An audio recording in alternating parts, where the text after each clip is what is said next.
ऋषि TV में आपका स्वागत है। मैं हूं गुमान सिंह राठौड़।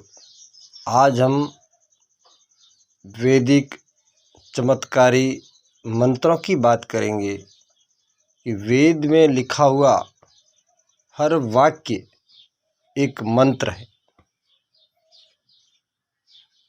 अगर आप मंत्र की शक्ति को देखेंगे तो इसकी शक्ति अद्भुत है, लेकिन मंत्र को कैसे जपा जाए, कैसे स्थान पर बैठा जाए, कौन से समय में जपा जाए, ये हमें किसी वैदिक गुरु से ही सीखना पड़ेगा।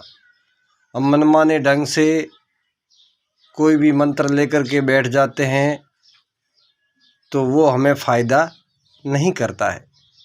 यहाँ तक कि पुराने ज़मानों में, पुराने समय में बच्चों के जो नाम रखे जाते थे वो भी वेद के आधार पर ही रखे जाते थे। ये इंटू, मिंटू, चिंटू, पिंटू ऐसे नाम नहीं होते थे, क्योंकि इन नामों का कोई चमत्कार नहीं होता है और उस नाम का कोई साइंस भी नहीं होता है। वैदिक रीति से रखे गए गुरु के द्वारा नाम उनको बहुत आगे तक फलीभूत करते थे और वो महान विद्वान, राजा और महापुरुष व्यक्ति बनता था, क्योंकि उस नाम का भी कुछ अर्थ है। आज लोग अपने बच्चों का जो नाम रख देते हैं उनका कोई अर्थ ही नहीं है।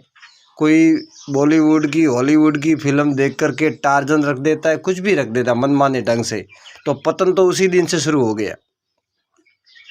तो वैदिक रीति से नाम रखा जाए। और आप जानते हैं कि हमारी एक पुरानी कहावत है कि जहाँ कलह, झंझट, झगड़े होते हैं वहाँ का, ऐसा कहते हैं कि वहाँ का पानी भी चला जाता है।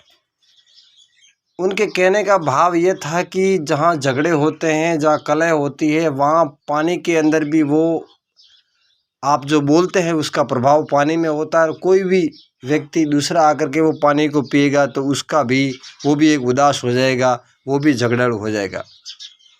AK-47 की गोली कितने किलोमीटर तक मार करती है मुझे नहीं मालूम, लेकिन वेद के जानकार लोग ये बताते हैं कि 3-3, 4-4 किलोमीटर तक मंत्र की शक्ति काम करती है।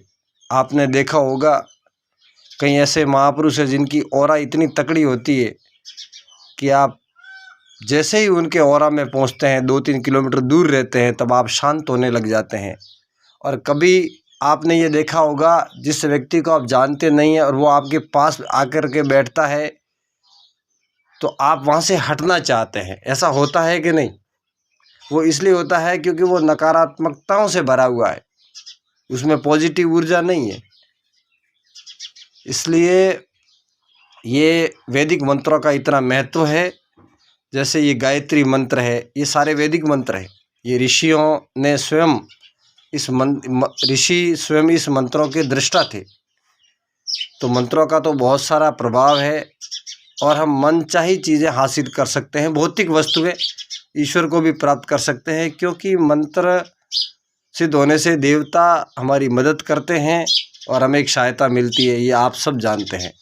तो मित्रों, कभी भी अपने मुंह से कोई भी शब्द बोले तो थोड़ा सोचे कि वो शब्द कहीं गलत तो नहीं है, क्योंकि आपके शब्द पूरे मोहल्ले को, पूरे गांव को प्रभावित कर सकते हैं।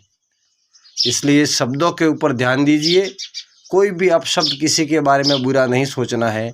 ये न सोचने से भी भला होना शुरू हो जाता है। ये कुदरत का नियम है। ऋषि टीवी में आपका स्वागत है। मैं हूं गुमान सिंह राठौड़। आज हम वैदिक चमत्कारी मंत्रों की बात करेंगे कि वेद में लिखा हुआ हर वाक्य एक मंत्र है।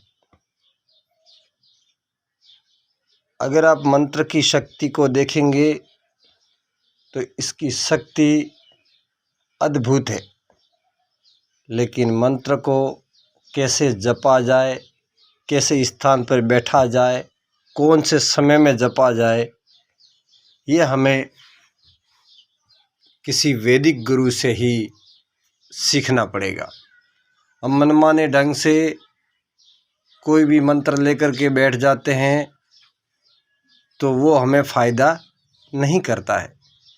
यहाँ तक कि पुराने ज़मानों में, पुराने समय में बच्चों के जो नाम रखे जाते थे वो भी वेद के आधार पर ही रखे जाते थे। ये इंटू, मिंटू, चिंटू, पिंटू ऐसे नाम नहीं होते थे।